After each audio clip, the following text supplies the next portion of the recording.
اعوذ باللہ من الشیطان الرجیم بسم اللہ الرحمن الرحیم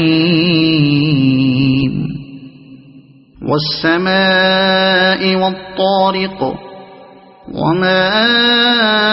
أدراك ما الطارق النجم الثاقب إن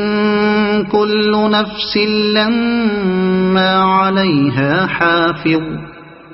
فلينظر الإنسان مما خلق قسم ہے آسمان کی اور رات کو نمودار ہونے والے کی، اور تم کیا جانو کہ وہ رات کو نمودار ہونے والا کیا ہے؟ چمکتا ہوا تارا۔ کوئی جان ایسی نہیں ہے جس کے اوپر کوئی نگہبان نہ ہو۔ پھر ذرا انسان یہی دیکھ لے کہ وہ کس چیز سے پیدا کیا گیا ہے جس کے اوپر کوئی نگہبان نہ ہو۔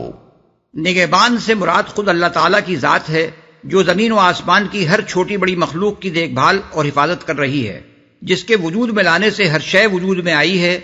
جس کے باقی رکھنے سے ہر شے باقی ہے، جس کے سنبھالنے سے ہر شے اپنی جگہ سنبھلی ہوئی ہے،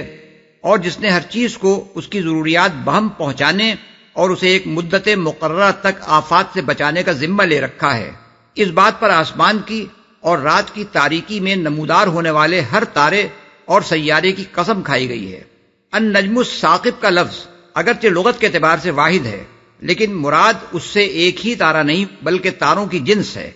یہ قسم اس معنی میں ہے کہ رات کو آسمان میں یہ بے حد دو حساب تارے اور سیارے جو چمکتے ہوئے نظر آتے ہیں، ان میں سے ہر ایک کا وجود اس امر کی شہادت دے رہا ہے کہ کوئی ہے جس نے اسے بنایا ہے، روشن کیا ہے، فضا میں معلق رکھ چھوڑا ہے،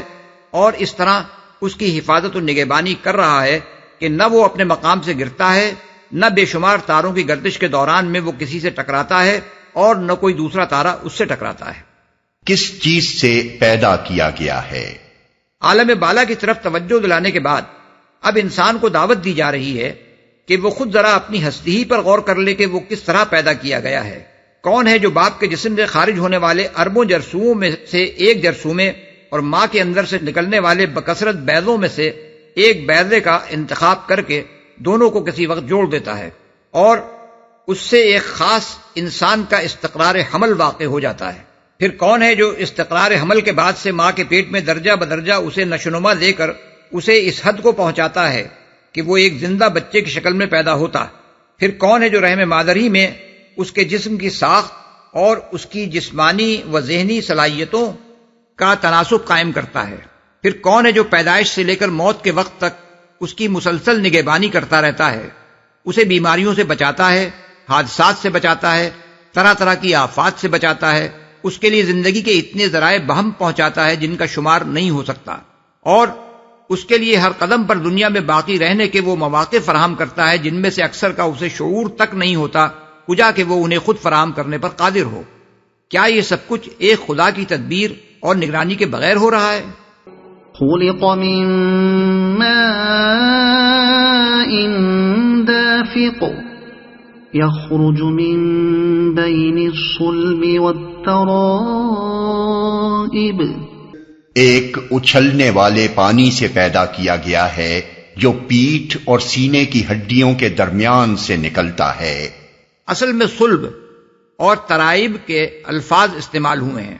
صلب ریڑھ کی ہڈی کو کہتے ہیں، اور ترائب کے معنی ہیں سینے کی ہڈیاں یعنی پسلیاں۔ چونکہ عورت اور مرد دونوں کے مادہ تولید انسان کے اس دھڑ سے خارج ہوتے ہیں جو صلب اور سینے کے درمیان واقع ہے، اس لیے فرمایا گیا کہ انسان اس پانی سے پیدا کیا گیا ہے جو پیٹھ اور سینے کے درمیان سے نکلتا ہے۔ یہ مادہ اس صورت میں بھی پیدا ہوتا ہے جبکہ ہاتھ اور پاؤں کٹ جائیں، اس لیے یہ کہنا صحیح نہیں ہے کہ یہ انسان کے پورے جسم سے خارج ہوتا ہے۔ در حقیقت جسم کے اعضائے رئیسہ اس کے ماخذ ہیں، اور وہ سب آدمی کے دھڑ میں واقع ہیں۔ دماغ کا الگ ذکر اس لیے نہیں کیا گیا کہ صلب دماغ کا وہ حصہ ہے جس کی بدولت ہی جسم کے ساتھ دماغ کا تعلق قائم ہوتا ہے۔ سورہ طارق آیات 6-7 کی تشریح کرتے ہوئے جو کچھ ہم نے حاشیہ نمبر 3 میں لکھا ہے، اس پر ایک ڈاکٹر صاحب نے ہمیں لکھا کہ آپ کی تشریح میں نے بغور کافی دفعہ پڑھی ہے، لیکن میں سمجھ نہ سکا۔ جہاں تک عملی مشاہدے کا تعلق ہے تو یہ مادہ فوتے ٹیسٹیکلز میں پیدا ہوتا ہے اور باریک باریک نالیوں کے ذریعے بڑی نالیوں میں گزرتا ہوا پیٹ کی دیوار میں کولے کی ہڈی کے عین متوازی ایک نالی انجینیل کینال میں سے گزر کر قریبی کے ایک غدود میں داخل ہو جاتا ہے۔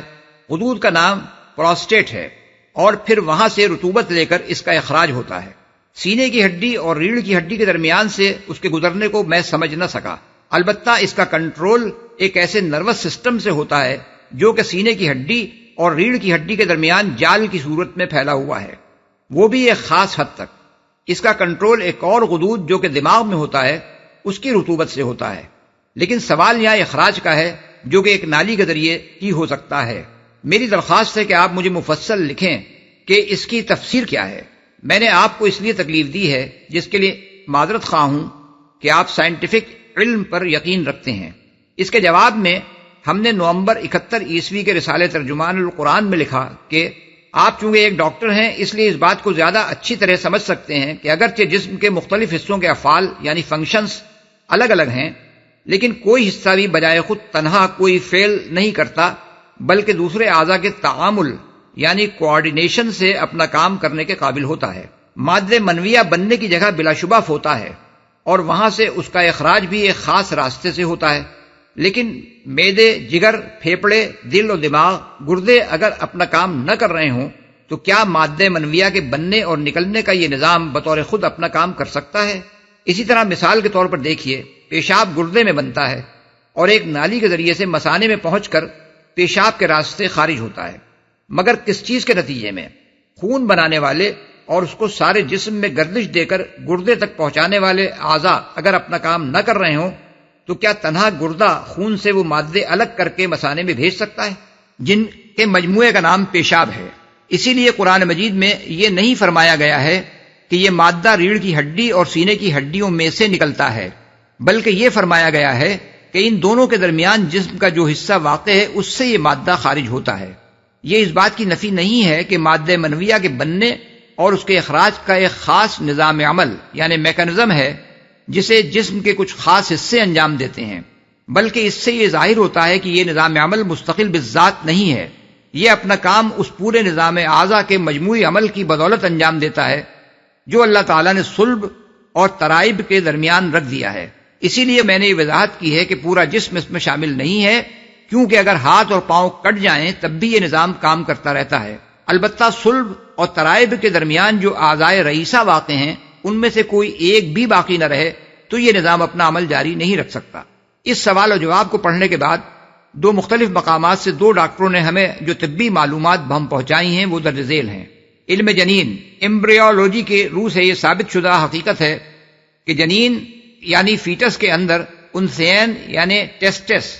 یعنی وہ غدود جن سے مادہ منویہ پیدا ہوتا ہے ریڑھ کی ہڈی اور پسلیوں کے درمیان گردوں کے قریب ہوتے ہیں، جہاں سے بعد میں یہ آہستہ آہستہ فوتوں میں اتر جاتے ہیں۔ یہ عمل ولادت سے پہلے اور بعض اوقات اس کے کچھ بعد ہوتا ہے، لیکن پھر بھی ان کے اعصاب اور رگوں کا منبع ہمیشہ وہی مقام بین الصلب والترائب ہی رہتا ہے، بلکہ ان کی شریان یعنی آرٹری پیٹ کے قریب شہرگ یعنی آورٹا سے نکلتی ہے اور پورے پیٹ کا سفر طے کرتی ہوئی ان کو خون مہیا کرتی ہے۔ اس طرح حقیقت میں انثیین پیٹ ہی کا جز ہیں جو جسم کا زیادہ درجہ حرارت برداشت نہ کرنے کی وجہ سے فوتوں میں منتقل کر دیے گئے ہیں۔ علاوہ بری مادہ منویہ اگرچہ انثیین پیدا کرتے ہیں اور وہ کیسہ منویہ یعنی سیمینل ویسیکلز میں جمع ہو جاتا ہے، مگر اس کے اخراج کا مرکز تحریک بین الصلب والترائب ہی ہوتا ہے، اور دماغ سے اعصابی رو جب اس مرکز کو پہنچتی ہے تب اس مرکز کی تحریک یعنی ٹریگر ایکشن سے کیسہ منویہ سکڑتا ہے اور اس سے مائع دافق پچکاری کی طرح نکلتا ہے۔ اس لیے قرآن کا بیان ٹھیک ٹھیک علم طب کی جدید تحقیقات کے مطابق ہے۔ إنه على رجعه لقادر، یقیناً وہ خالق اسے دوبارہ پیدا کرنے پر قادر ہے۔ یعنی جس طرح وہ انسان کو وجود میں لاتا ہے اور استقرار حمل کے وقت سے مرتے دم تک اس کی نگہبانی کرتا ہے، یہی اس بات کا کھلا ہوا ثبوت ہے کہ وہ اسے موت کے بعد پلٹا کر پھر وجود میں لا سکتا ہے۔ اگر وہ پہلی چیز پر قادر تھا اور اسی قدرت کی بدولت انسان دنیا میں زندہ موجود ہے تو آخر کیا معقول دلیل یہ گمان کرنے کے لیے پیش کی جا سکتی ہے کہ دوسری چیز پر وہ قادر نہیں ہے؟ اس قدرت کا انکار کرنے کے لیے آدمی کو سرے سے اس بات ہی کا انکار کرنا ہوگا کہ خدا اسے وجود میں لایا ہے، اور جو شخص اس کا انکار کرے اس سے کچھ بعید نہیں کہ ایک روز اس کے دماغ کی خرابی اس سے یہ دعویٰ بھی کرا دے کہ دنیا کی تمام کتابیں ایک حادثے کے طور پر چھپ گئی ہیں، دنیا کے تمام شہر ایک حادثے کے طور پر بن گئے ہیں، اور زمین پر کوئی اتفاقی حادثہ ایسا ہو گیا تھا جس سے تمام کارخانے بن کر خود بخود چلنے لگے۔ حقیقت یہ ہے کہ انسان کی تخلیق اور اس کے جسم کی بناوٹ اور اس کے اندر کام کرنے والی قوتوں اور صلاحیتوں کا پیدا ہونا اور اس کا ایک زندہ ہستی کی حیثیت سے باقی رہنا ان تمام کاموں سے بدرجہ زیادہ پیچیدہ عمل ہے جو انسان کے ہاتھوں دنیا میں ہوئے اور ہو رہے ہیں۔ اتنا بڑا پیچیدہ عمل اس حکمت اور تناسب اور تنظیم کے ساتھ اگر اتفاقی حادثے کے طور پر ہو سکتا ہو تو پھر کون سی چیز ہے جسے ایک دماغی مریض حادثہ نہ کہہ سکے؟ يوم تبلى السرائر فما له من قوة ولا ناصر۔ جس روز پوشیدہ اسرار کی جانچ پڑتال ہوگی اس وقت انسان کے پاس نہ خود اپنا کوئی زور ہوگا اور نہ کوئی اس کی مدد کرنے والا ہوگا۔ جانچ پڑتال ہوگی۔ پوشیدہ اسرار سے مراد ہر شخص کے وہ اعمال بھی ہیں جو دنیا میں ایک راز بن کر رہ گئے ہیں، اور وہ معاملات بھی ہیں جو اپنی ظاہری صورت میں تو دنیا کے سامنے آئے مگر ان کے پیچھے جو نیتیں اور اغراض اور خواہشات کام کر رہی تھیں اور ان کے جو باطنی محرکات تھے ان کا حال لوگوں سے چھپا رہ گیا۔ قیامت کے روز یہ سب کچھ کھل کر سامنے آ جائے گا، اور جانچ پڑتال صرف اسی بات کی نہیں ہوگی کہ کس شخص نے کیا کچھ کیا، بلکہ اس بات کی بھی ہوگی کہ کس وجہ سے کیا، کس غرض اور کس نیت اور کس مقصد سے کیا۔ اسی طرح یہ بات بھی ساری دنیا سے حتیٰ کہ خود ایک فعل کرنے والے انسان سے بھی مخفی رہ گئی ہے، جو فعل اس نے کیا اس کے کیا اثرات دنیا میں ہوئے، کہاں کہاں پہنچے اور کتنی مدت تک چلتے رہے۔ یہ راز بھی قیامت ہی کے روز کھلے گا، اور اس کی پوری جانچ پڑتال ہوگی کہ جو بیج کوئی شخص دنیا میں بو گیا تھا اس کی فصل کس کس شکل میں کب تک کٹتی رہی اور کون کون اسے کاٹتا رہا۔ والسماء ذات الرجع والأرض ذات الصدع إنه لقول فصل وما هو بالهزل۔ قسم ہے بارش برسانے والے آسمان کی اور نباتات اگتے وقت پھٹ جانے والی زمین کی، یہ ایک جچی تلی بات ہے، ہنسی مذاق نہیں ہے۔ آسمان کی، آسمان کے لیے ذات الرجع کے الفاظ استعمال کیے گئے ہیں۔ رجع کے لغوی معنی تو پلٹنے کے ہیں، مگر مجازن عربی زبان میں یہ لفظ بارش کے لیے استعمال کیا جاتا ہے، کیونکہ وہ بس ایک ہی دفعہ برس کر نہیں رہ جاتی بلکہ بار بار اپنے موسم میں اور کبھی خلاف موسم پلٹ پلٹ کر آتی ہے اور وقتاً فوقتاً برستی رہتی ہے۔ ایک اور وجہ بارش کو رجع کہنے کی یہ بھی ہے کہ زمین کے سمندروں سے پانی بھاپ بن کر اٹھتا ہے اور پھر پلٹ کر زمین ہی پر برستا ہے۔ ہنسی مذاق نہیں ہے، یعنی جس طرح آسمان سے بارشوں کا برسنا اور زمین کا شق ہو کر نباتات اپنے اندر سے اگلنا کوئی مذاق نہیں ہے بلکہ ایک سنجیدہ حقیقت ہے، اسی طرح قرآن جس چیز کی خبر دے رہا ہے کہ انسان کو پھر اپنے خدا کی طرف پلٹنا ہے، یہ بھی کوئی ہنسی مذاق کی بات نہیں ہے بلکہ ایک دو ٹوک بات ہے، ایک سنجیدہ حقیقت ہے، ایک اٹل قول حق ہے جسے پورا ہو کر رہنا ہے۔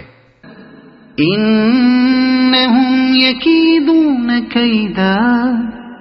وَأَكِيدُ كَيْدًا فَمَهِّلِ الْكَافِرِينَ أَمْهِلْهُمْ رُوَيْدًا۔ یہ لوگ کچھ چالیں چل رہے ہیں اور میں بھی ایک چال چل رہا ہوں، پس چھوڑ دو اے نبی ان کافروں کو ایک ذرا کی ذرا ان کے حال پر چھوڑ دو۔ چالیں چل رہے ہیں، یعنی یہ کفار اس قرآن کی دعوت کو شکست دینے کے لیے طرح طرح کی چالیں چل رہے ہیں، اپنی پھونکوں سے اس چراغ کو بجھانا چاہتے ہیں، ہر قسم کے شبہات لوگوں کے دلوں میں ڈال رہے ہیں، ایک سے ایک جھوٹا الزام تراش کر